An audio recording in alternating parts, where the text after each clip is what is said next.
Hello, everyone. It's Nolan again. For the sake of transparency, I want to state the following disclaimers. I have written a script to help organize my thoughts and stay on topic. I am currently reading off of it right now. I have practiced reading it. I've done multiple takes. I've practiced with my therapist. Furthermore, I will not edit this video in any way, shape, or form. The goal of this video is to discuss what happened, what has been happening in the last 4 years or 5 years or so, and what my plans are for the future. And I also want to be as truthful and transparent as possible within the limits of my privacy, my mental health, and the recollection of events. If I misremember or omit an event, I sincerely apologize. It is not an attempt at subterfuge. Unfortunately, this is a symptom of my mental health. My memory has been adversely affected by it. Also, I am going to largely focus on me in this video, as I don't want to rope anybody in who doesn't want to be involved in the situation. Pardon me. If I need to give a name to somebody, they'll be addressed by a pseudonym like John Doe or Jane Doe, etc. If those people wish to identify themselves, they can tell their stories as they see fit. I will be keeping comments closed on this video. I will leave ratings up. If you wish to talk to me regarding these matters, I'll be hosting a live stream immediately after this video is up to discuss anything at my discretion. I can also respond to direct messages, but again, also at my discretion. This script was also reviewed by my therapist. So to start things off, I want to discuss the events that led to me leaving the podcast and the public eye in general. Around 2020, I was in a group call with some YouTubers and public figures discussing my inappropriate behavior over the years. While my actions are out there, I choose not to repeat them at the advice of my therapist and other people I have discussed this matter with. I understand if you find this insincere or an incomplete recounting, and I do apologize for that. Please just understand that while I don't go into the specifics of what I have done, I will address their consequences, and I do accept full responsibility for them. Rounding back to the group call, though, I did not understand at the time what I had done wrong. To me, what I did wasn't illegal, ergo it couldn't be wrong. And this is obviously a logical fallacy, and does not take into account that what I was doing was taking advantage of other people and breaching their comfort for my own means, which is not acceptable regardless of legality. Furthermore, I was under the impression the things I did were normal and acceptable. I'd implemented these behaviors into my podcast persona. I made a running joke that people, friends, and audience members had accepted and ran with. And mostly, I had been led to believe that the dynamics between an adult and a minor were much less appropriate than they actually are. I mentioned in my initial letter addressing this matter that I was groomed by somebody in high school regarding drawing artwork in various ships. They tried to justify their morally reprehensible behavior by muddying the waters regarding consent, explicit content, and general conduct. After reflecting and working things out with therapy and meditation, I came to realize she was not the only one. Another person who I had loved and trusted for well over 10 years had also taken advantage of me in ways I could not see until it was far too late. In general, I had also interacted with adult figures in ways that, while not considered grooming, definitely skewed what boundaries and topics are acceptable to discuss between these two groups. While I did not understand this at the time, I had sworn to cease this behavior, and I did. Life went on as normal until about January 2021. At this time, a YouTuber had begun reaching out to various others to quote-unquote create a case against me. While this individual was far more interested in clout chasing instead of actual justice, it was definitely a necessary wake-up call for me. I wish there was a more intense descriptor to explain what went on in my head during those 5 minutes, but to be succinct, everything had just clicked into place. What happened to me, what I had done, what was going on now, all at the same time. I did not want this information going out on anyone's terms but my own, and that's when I posted the initial letter addressing what I had done and immediately left the podcast. It was written under intense mental duress, and I did not give myself proper time to gather my thoughts and really understand what I had done. After that, things promptly went ass over tea kettle. After a week of fallout, I had shuttered the account with my statement and went quiet.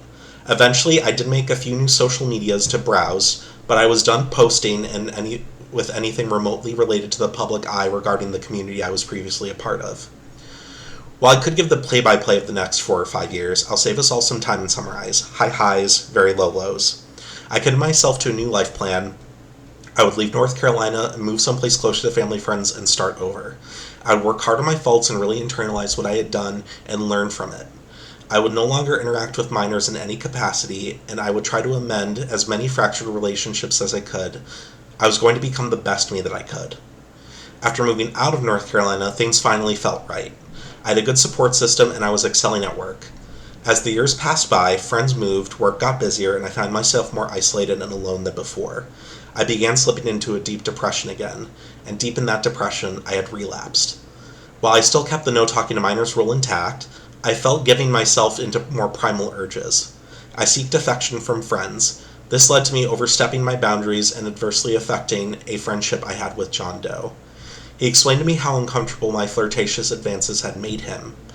Any progress I had made felt moot. I genuinely believed I could not change or do better. That I was beholden to this trauma and my mistakes. I believed I was permanently broken. I fell into an abyssal depression that almost took my life. And after a risk assessment was done with therapy, I had started an intensive outpatient treatment in February 2025 and was discharged late April. Since then, I have been stabilized and worked with a group of specialists to help me work through the trauma and develop new ways to deal with it and better cope. After much talk with my therapist, I thoroughly examined my relationship with the podcast and the people I had befriended. When it first started, I was dealing with many emotional traumas that I had yet to process, on top of the aforementioned ones that I wasn't even aware of yet. I am forever grateful for the opportunity the host gave me and the people I've met, regardless of their stance on me now.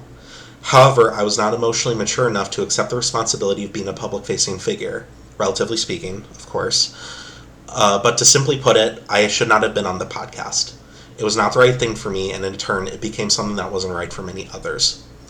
After coming to terms with this, I then began to tackle what being a public figure had meant to me. I tried as hard as I could to be humble, but in hindsight, I could see ego rearing its head in my blind spots. Being a Z-lister and having people actually appreciate what you had to think was an incredibly validating feeling. For someone like me, I was never under the impression that I was famous, but I had been shunned and ridiculed my whole life, so having people actually validate me was a real high. The problem was, though, that I had influence. I had influence, and I did not fully work out my demons. This led to me making inappropriate jokes, comments, and enabling certain behaviors. One such behavior was lacking in privacy. To me, now that I was a public figure, I had felt that I had to accept that I was no longer my own person and that I was beholden to an audience. This is obviously a very stupid and unhealthy mindset to have. I felt like that if people wanted to, they could find out anything about me. It's the internet. So why not get ahead of the curve and just lay my dirty laundry out and get ahead of it before anyone else could? This had a knock-on effect that distorted my perception of privacy. If I was comfortable with it, others should be comfortable with it too. I developed a very rigid mindset and became very invasive with other people's information. It wasn't out of a place of malice, I just felt owed it. I thought that if you were my friend, you should share everything with me, since I was doing that with you. It was a toxic form of honesty and transparency, and it was a major force driving my actions. Moving forward, I intend to keep things more private and respect others' boundaries and privacy as well. Through therapy, I have acknowledged, observed, and worked through all of these things. I've developed skills, implemented plans, and followed strict guidelines to better handle my trauma. I worked through what went wrong with my time on Pizza Party and learned a lot from it. I feel more equipped to handle being a public-facing figure again. For some, no matter how much work I put in, no matter how much I apologize, it won't be enough. What I did was too extreme for you, and that is, without irony or insincerity, 100% valid and understandable. After the fallout, I had a wider range of responses. I tried my best to hone in on what the consensus was, but unfortunately there just wasn't one. In equal parts, people had forgiven me, people had disowned me, and some even didn't really see an issue to begin with. That leaves me in a very precarious position where I have to trust my own moral compass and assess the situation on my end. My conclusion is that what I did was wrong, but I am still here. I have learned and grown. That is a fact. I desire to create, start conversations, inspire others, and make things people will enjoy. That is my truth. I do not say all these things to absolve me of any responsibility or retroactively convince you that I did wasn't that bad or was okay. I wrote this to provide important context and hopefully prevent others from going down the same path that I did. If I could share something that I have learned in regards to minors in this community, or any online community for that matter, it would be that you have no obligation to respond to an adult, regardless of perceived authority. An adult has significant power over you, no matter how smart you think you are, and no matter how separated you are in the online world. And sometimes, like in my case, these adults aren't even aware of it and will do extremely harmful actions without knowing the full ramifications of it. And again, to reiterate, I take full responsibility for my actions. What I did was wrong. I hurt people, adults and minors alike, because of my skewed beliefs and trauma. I can be angry about what happened to me all I want, but at the end of the day, I am the one who made these decisions. I am the one who did not seek help when I so desperately needed it. I chose to become an influencer when I was clearly not ready to do so. I chose to spiral into my depression instead of accepting the many, many, many olive branches that were extended to me. I chose to take things I experienced and perpetuated the cycle of abuse. To those I have hurt, there are no adequate platitudes that I can say to undo the damage I caused. I am so sorry that I gave in to my worst tendencies and hurt you. If there is any way I can help you heal, please feel free to contact me. I choose not to reach out to those who no longer wish to speak with me out of respect. Going forward, I plan on creating videos, drawing comics, and writing. I will of course be separating any not safe for work content appropriately and marking it as such as well. I will take great steps to ensure that I am having appropriate discussions with others. I put in a lot of work to do better and change who I am. I can safely say that Nolan from before, who was toxic, abusive, and filled with so much angst, vitriol, and turmoil, is long gone. I refuse to go back to that place in my life, and I refuse to hurt others in the way that I did. This is my promise to you. As I have said before, if this is not enough for you, I completely understand. From the bottom of my heart, thank you very much for taking the time to watch this video and hear me out. I greatly appreciate it even if you do not want to support me or even still have disdain for me. Furthermore, I know that I cannot rebuild trust with just one video. I intend to lead by example and prove to you my commitment to being a better person.